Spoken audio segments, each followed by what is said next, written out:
common presentation that we see in pediatric palliative care and walk through some of our experiences in supporting patients and families through the diagnostic process and treatment. So, our learning objectives today, I'd like to provide you with a working definition of neuroirritability in both medical terminology as well as how to communicate this with families.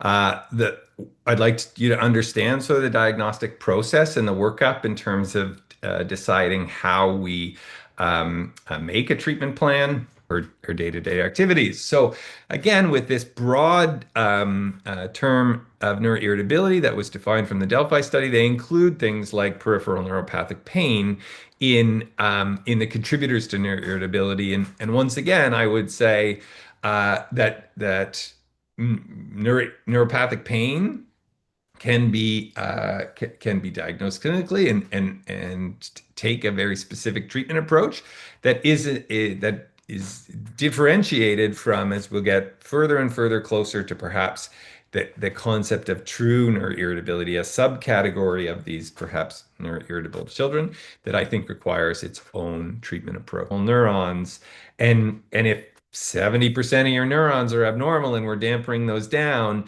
we're not going to achieve, more normal function. We may actually just achieve sedation. And so in some of these cases, it may be a choice between irritability and sedation, but the choice isn't between irritability and normal function.